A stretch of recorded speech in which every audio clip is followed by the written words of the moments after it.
किस पिता के सामने उसके जवान पुत्र की मृत्यु हो जाती है और किस पुत्र ने अपने माता पिता को इतना दुख दिया कि इतना दुख शायद कोई शत्रु भी ना देता। आखिर ऐसा क्या होता है, आइए जानते हैं इस कहानी के माध्यम से कि पिता से पहले पुत्र की मृत्यु क्यों हो जाती है। एक समय की बात है कि हिमालय पर्वत के शिखर पर पक्षियों की एक विशाल सभा लगी हुई थी और उन समस्त पक्षियों में आपस में कुछ ज्ञान चर्चा चल रही थी। कुछ पक्षी प्रश्न कर रहे थे और उनमें से जो ज्ञानी पक्षी थे वह उन प्रश्नों के उत्तर दे रहे थे। ज्ञान चर्चा होते होते एक प्रश्न खड़ा हो गया कि जिसे सुनकर सारे पक्षी सोच में पड़ गए और वह प्रश्न यह था कि मृत्यु लोक में कुछ पुत्रों की मृत्यु पिता से पहले क्यों हो जाती है और कुछ पुत्र माता पिता को इतना दुख क्यों देते हैं। ऐसा क्यों होता है जो पिता की आंखों के सामने ही उसके जवान पुत्र की मृत्यु हो जाए और पिता को कितना दुख होगा। यह चाहिए कि पहले पिता की मृत्यु हो और पुत्र ही पिता का दाह संस्कार करे, लेकिन कई बार कुछ अभागे पिता को अपने हाथ से अपने पुत्रों का अंतिम संस्कार करना पड़ता है। ऐसी स्थिति में एक पिता जीवित ही मृत्यु के समान कष्ट भोगता है। कई बार कुछ बेटे अपने माँ बाप के साथ शत्रु जैसा व्यवहार करते हैं, उन्हें मारते पीटते हैं, उनकी देख रेख नहीं करते, उन्हें तनहा छोड़ देते हैं। प्रिय श्रोताओं, समस्त पक्ष में यही चर्चा चल रही थी कि किसी के समझ में नहीं आ रहा था कि आखिर ऐसा होता क्यों है। विषय बहुत ही महत्वपूर्ण था। तभी पक्षीराज गरुड़ का उस सभा में आगमन होता है और पक्षीराज गरुड़ एक बूढ़े गिद्ध का रूप धारण करके आते हैं और एक जगह पर बैठ जाते हैं और सभी पक्षियों ने खड़े होकर के उनका अभिवादन किया। गरुड़ जी कहते हैं कि पक्षियों, आखिर आपके बीच में किस बात पर चर्चा चल रही है, किस बात को लेकर आप इतनी उलझन में हैं। तब उनमें से एक पक्षी खड़े होकर कहता है कि गिद्ध महाराज, हम यह जानना चाहते हैं कि हमारे बीच में आज का जो संवाद है यह वह है कि पिता से पहले पुत्र की मृत्यु आखिर क्यों हो जाती है। तब पक्षीराज गरुड़ कहने लगे कि पक्षियों, सनातन धर्म शास्त्रों के अनुसार आपका यह जीवन पहले पिछले जन्म पर आधारित होता है और यह भी जरूरी नहीं कि पूरा जीवन ही पिछले जन्म पर आधारित हो, लेकिन पिछले जन्म का हमारा कुछ हिसाब किताब अगर बाकी रह जाता है तो वह हमें इस जन्म में पूरा करना पड़ता है। प्रिय श्रोताओं, पहले हमें यह समझना होगा कि हमारा कर्म ही हमारी गति तय करता है, अर्थात आपके द्वारा क्या गया कर्म ही आपके भविष्य को निर्धारित करता है। गरुड़ कहते हैं पक्षियों, कर्म भविष्य को निर्धारित करता है और कर्म 4 प्रकार के होते हैं। नंबर 1 संचित कर्म, नंबर 2 प्रारब्ध कर्म, नंबर 3 आगामी कर्म और नंबर 4 वर्तमान कर्म।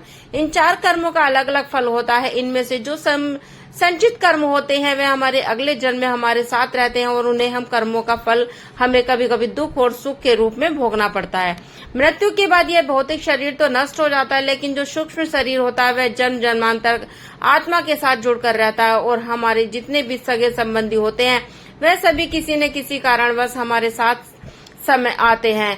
कभी किसी जन्म में हम सब हमारे का काम हिसाब चुकाने के लिए अलग अलग रूपों में आते रहते हैं। बूढ़े गिद्ध की बात सुनकर सभी पक्षी कहने लगे कि पक्षीराज, आपकी यह बात हमारे संबंध से पूरे है, सो थोड़ा और सरल भाषा में हमें समझाइए। तब पक्षीराज कहने लगे कि पक्षियों, ध्यान से सुनिए, हमें तुम्हें एक अद्भुत और रहस्यमय कथा सुनाता हूँ। इस कथा के माध्यम से आपको यह जवाब मिल जाएगा कि पुत्र की मृत्यु पहले क्यों हो जाती है। तब सभी पक्षी चुपचाप बैठ जाते हैं और पक्षीराज गरुड़ कथा सुनाना आरंभ करते हैं।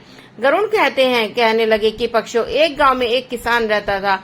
उसके परिवार में उसकी पत्नी, एक लड़का और कुछ सालों बाद किसान की पत्नी की मृत्यु हो जाती है और जिस समय किसान की पत्नी की मृत्यु होती है तो उस समय उस लड़के की उम्र मात्र 10 साल की थी। तब किसान ने अपनी दूसरी शादी कर ली। उसके बाद किसान की दूसरी पत्नी से भी एक पुत्र पैदा होता है। संयोगवश किसान की दूसरी पत्नी की भी मृत्यु हो जाती है। तब किसान अपने दोनों पुत्रों के साथ अकेला रह जाता है। कुछ समय बाद किसान का जो बड़ा बेटा था, जो पहली वाली पत्नी से पैदा हुआ था, जब वह विवाह के योग्य हो जाता है तो किसान ने बड़ी धूमधाम से अपने बड़े बेटे का विवाह कर दिया। धीरे धीरे कुछ समय बाद किसान बीमार पड़ जाता है और बीमारी के चलते उसकी ज्यादा हालत खराब हो जाती है और एक दिन उसकी भी मृत्यु हो जाती है। अब किसान का जो छोटा बेटा था वह अपने सौतेले भाई के साथ रहने लगता है और बड़ा भाई अपने छोटे भाई को बड़े प्रेम से रखता है। धीरे धीरे समय गुजरता चला गया। एक दिन किसान का छोटा लड़का बीमार हो जाता है। तब उसकी हालत ज्यादा खराब रहने लगी और बड़े भाई ने कुछ आसपास के वैद्य से उसका इलाज करवाना शुरू किया, परंतु उसे कोई राहत नहीं मिलती है। बूढ़े गिद्धराज कहते हैं कि पक्षियों, ध्यान से सुनना, बड़ी ही अद्भुत कहानी है कि किन कर्मों से पिता से पहले पुत्र की मृत्यु हो जाती है। जब बड़े भाई ने अपने छोटे भाई का कई वैद्य हकीम से उपचार करवाया, परंतु उसकी हालत में कोई भी सुधार नहीं हुआ। तब छोटे भाई के दिन प्रतिदिन तबीयत बिगड़ती जा रही थी। काफी धन भी छोटे भाई के इलाज में खर्च हो चुका था। इलाज करते करते बड़ा भाई अब थक चुका था।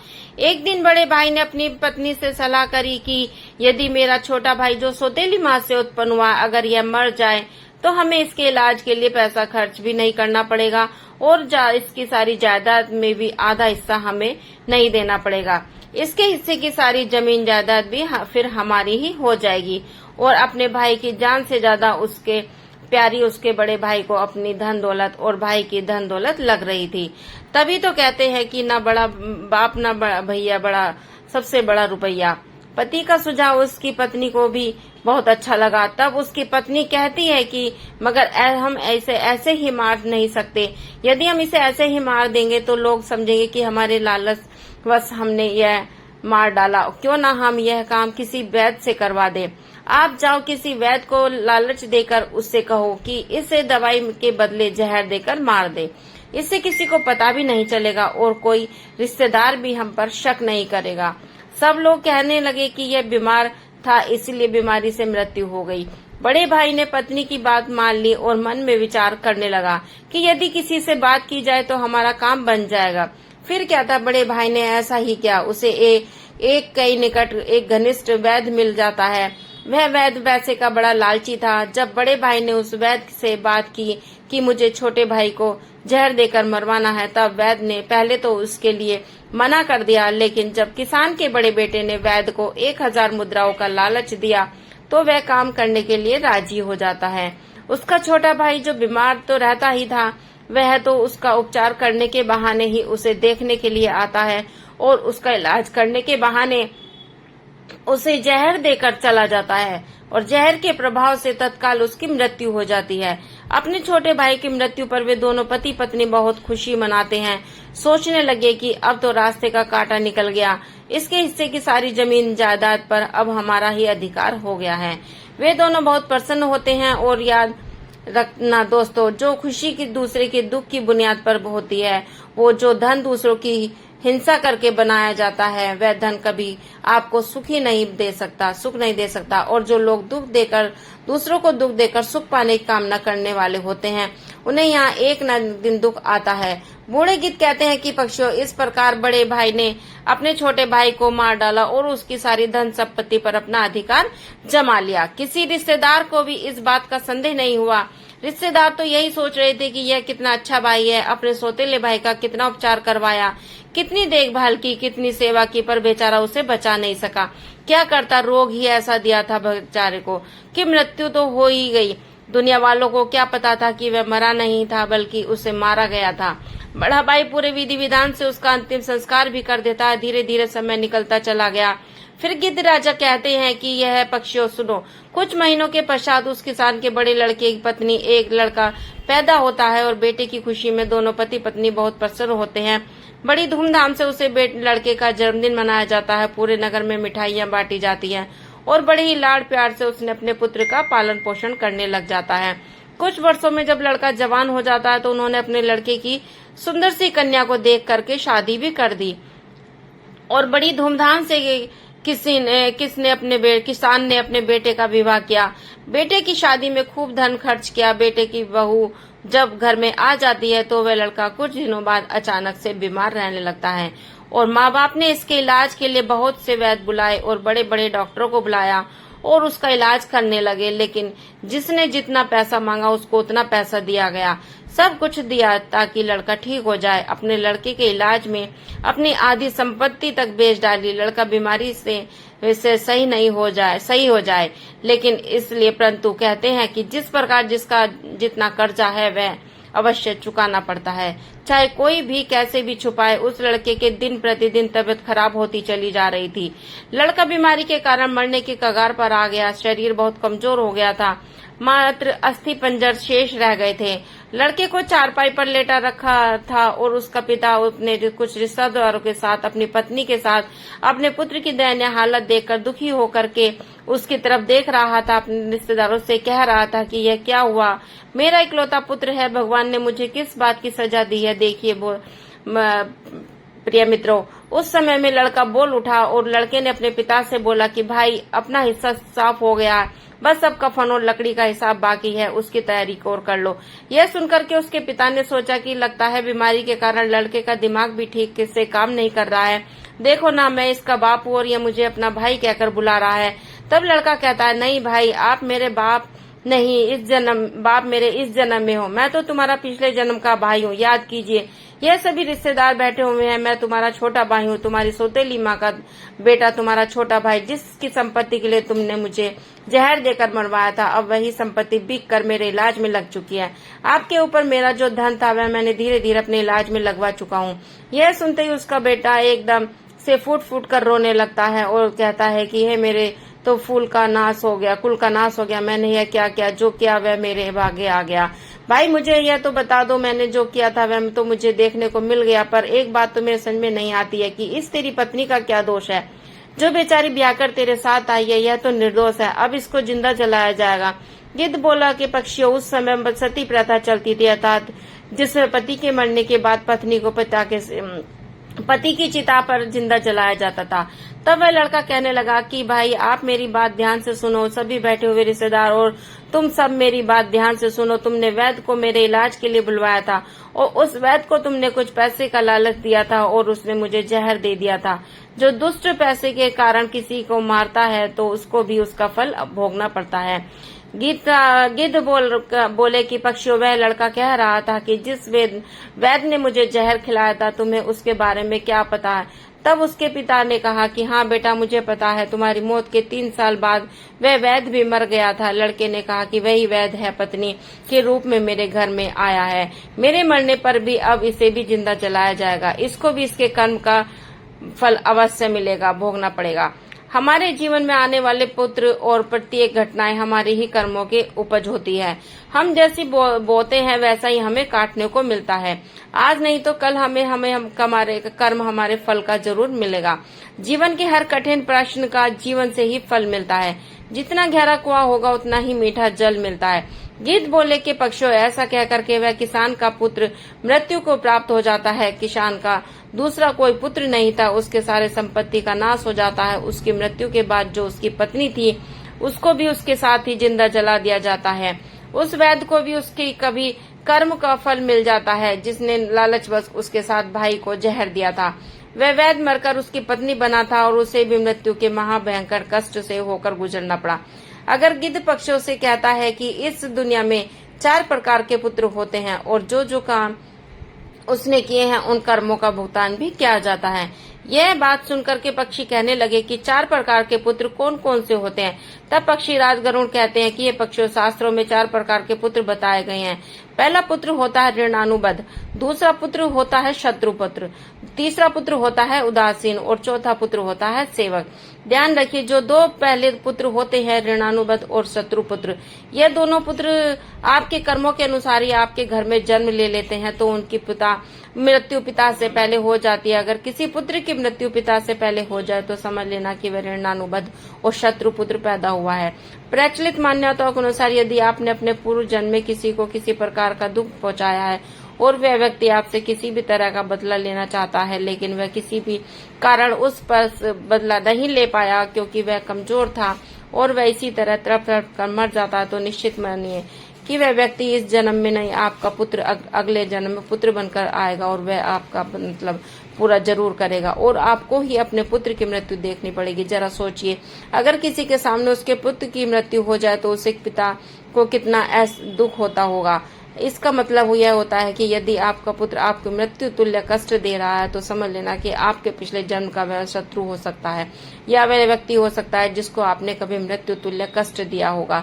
ऐसी संतान जिनके जीवन को हर तरह से कष्ट से भर देती है और आपका जीवन नर्क बना देती है, ऐसी संतान आपको मारती है, सताती है और धन संपत्ति को कुकर्म के माध्यम से बर्बाद कर देती है और एक दिन आपको भीख मांगने पर मजबूर कर देते हैं। तो जो पक्षी इस तरह से पिता से पहले वही 2 पुत्र मरते हैं जो ऋणानुबद्ध होते हैं और जो शत्रु होते हैं, अपने कर्मों का लेखा जोखा पूरा करने के लिए किसी के यहाँ आकर के जन्म धारण करते हैं। भगवान ने श्री कृष्ण ने अर्जुन से गीता में स्पष्ट कहा है कि अर्जुन, इस समय में जितने से नाते होते हैं वह सभी पिछले कर्मों के अनुसार प्राप्त होते हैं। इस महाभारत में जितने भी तुम्हारे सगे संबंधी दिखाई दे रहे हैं, यह सभी तुम्हारे और पिता का लेखा जोखा है। अर्जुन, तुम पूर्व जन्म में जब धर्म के पुत्र थे और तुम्हारा भाई बूढ़ा भाई था नारायण और तुम मेरे छोटे अनुज थे, उस समय तुमने इस दुर्योधन को पराजित किया था। उस समय दुर्योधन ने हार कर का बदला लेने के लिए यह प्रतिज्ञा कर रखी थी कि अर्जुन, मेरे सामने जब भी तू आएगा तब मैं इससे बदला लूंगा। और अर्जुन, प्राणी को अपने कर्म का फल भोगना पड़ता है, जिसका फल जिसका जैसा होता है उसका 100 जन्मों के बाद भी चुकाना पड़ता है। यही बात भगवान श्री कृष्ण ने पिता भीष्म से कही थी कि यह बात महाभारत काल की है। महाभारत काल में विश्व युद्ध में समाप्त हो चुका था। विजेता पांडव शहीद श्री कृष्ण शिरोमणि सर पर पड़े पिता हमारे भीष्म पिता का आशीर्वाद लेकर लौटने लगे तो पिता श्री कृष्ण से अपने पास बुलाता। श्री कृष्ण पास आए तो पिता से भीष्म ने पूछा कि मधुसूदन, मैं आपकी किस काम की वजह से नुकीली तीरों पर अपनी सैया पर ऐसा पड़ा हूँ, स्पष्ट भुगत रहा हूँ सोना। कृष्ण मुस्कुराते हुए कहते हैं कि आपके पिछले जन्मों के कर्म याद है। पिता में बोले कि 100 जन्म तो मुझे याद है, इनमें से मुझे कभी किसी कोई बुरा नहीं किया। तब श्री कृष्ण की सहमति जताते हुए यह बताते हैं कि 100 जन्मों से बाद आपने कुछ नहीं किया। यह 101 जन्म की बात है, जब जिसे जन्म में आप एक राज युवक थे और एक बार जंगल से गुजर रहे थे। एक पेड़ के नीचे कुछ देर आराम करने के बाद पता चलने के बाद ऊपर से एक अर्थात कई पैरों वाला कीड़ा आपके गर्दन पर आकर गिरता है और उसे उठाकर आप पीछे की तरफ फेंक देते हैं तो करकटा पीछे बैर की कटीली की टहनी पर गिर जाता है, पीठ के बल गिर जाता है और वह बेचारा कर रहा था कांटों से निकलने की जितनी ही भी कोशिश करता है, कांटे उसे उतना ही कष्ट देते हैं। करकटा इस अवस्था में कई दिन तक जीवित रहता है, उसकी तकलीफ आपका नाम दर्ज हो जाता है और उसी के लेकिन पुण्य कर्म आपकी प्रबल थे, वह पाप फलित नहीं हो पा रहा था। इस बात को सुनकर भगवान श्री कृष्ण ने पिता से मैं से बोले कि यह फिर आज क्यों पिता हमें कोई सवाल पर इस कृष्ण ने बताया कि दुर्योधन की सभा में जब द्रौपदी का क्या चीरण हो रहा था तब आप उसे बचाने के लिए सामर्थ्य थे, इसके बावजूद भी आपने दुर्योधन को रोकने की कोई कोशिश नहीं की। इससे आपका सारा पुण्य रंग हो गया और 101 जन्म में पहले के इस पाप को फलित होने का मौका मिल जाता है। जब हम जन्म लेते हैं या फिर हमारा जब गर्भ में रहते हैं तब हमें उस ईश्वर से यही प्रार्थना करते हैं कि हमें पूर्व जन्म के बंधन से इस बार हमें मुक्त कर दे और इस बार जन्म लेने के उपरांत हम अच्छे कर्म करेंगे। लेकिन जन्म लेने के उपरांत हम उन बातों को भूल जाते हैं, मोह के मायावश होकर हो जाते हैं और कर्म के फल कभी न कभी मिलते ही हैं। इसलिए पृथ्वी पर निवास करने वाले प्रत्येक प्राणी में जीव जंतु को कर्म का फल भोगना भी पड़ता है और कर्म के अनुसार ही जन्म होता है। कभी किसी प्राणी को नहीं सताना चाहिए, भले ही वह छोटा हो या कीड़ा हो क्यों नहीं। संसार में 4 तरीके से पुत्र बताए गए, जो 2 तरह के पुत्र होते हैं, प्रेरणादायक, प्रेरणाबद्ध और पुत्र जिसकी हम कर्जदार हैं। किसी का कर्ज हमने खाया है या किसी के पैसे लिए हैं और वह पैसे हमने वापस नहीं दिए, पैसों से चुकाने पड़ेंगे। यदि किसी जन्म में दिए हैं तो वह बहुत ही अच्छा है और यदि यह वह दूसरे जन्म में चले गए तो आपको भी यही दारुण दुख झेलना पड़ेगा। वह पुत्र के रूप में जन्म लेगा और भाई के रूप में जन्म लेगा और या फिर आपके गधा बनेगा या बैल बनेंगे, वह कुत्ता बनेंगे और किसी न किसी रूप में उस पैसे को चुकाएंगे। आपको कर्ज तो चुकाना ही पड़ेगा, यही आश्वस्त विधान है, यही प्रकृति का नियम है और हर प्रतिक्रिया का जरूर नियम होता है। जो दूसरे के तरीकों के पुत्र होते हैं, शत्रु पुत्र, वह भी आपसे बदला नहीं छोड़ता। लेकिन आपके पास कोई भी गरीब हो रहता है, कोई कमजोर रहता है तो आप ताकतवर हैं और उससे आप अपना बल प्रयोग कर रहे हैं तो उसे मृत्यु के समान यातनाएं दे रहे हैं तो आपकी आत्मा रहे, इस आत्मा को कोसेगा और अब मौका मिलने पर आपको ही भयंकर याद नहीं रहता और अपनी आत्माओं से आहत हो जाएंगे। और ये चाहे पुत्र के रूप में आए, पिता के रूप में या पत्नी के रूप में आए, इस प्रकार से आने वाले पुत्र की मृत्यु पिता से पहले हो जाती है। और बाकी के जो 2 पुत्र होते हैं, उदासीन और सेवक, उनकी मृत्यु पिता के बाद होती है। यह वे पुत्र होते हैं जो आपकी बहुत सेवा करते हैं क्योंकि आपने पिछले जन्म में अच्छे कर्म किए हैं, यानी कि पिता की मृत्यु बाद में होती है। और हमेशा से ध्यान रखना चाहिए कि किसी भी का कुछ भी उधार या उपकार हम पर ना हो, अगर ले तो फिर उसका वापस करना चाहिए। दूसरों की बात किसी को इतना परेशान नहीं करना चाहिए। हमारे कमजोर हैं, हमसे या कमजोर है या मृत्यु के अपराध यातनाएं दे रहे हैं। दोस्तों, आपको कहानी कैसी लगी कमेंट में जरूर बताएं। Bye bye, take care.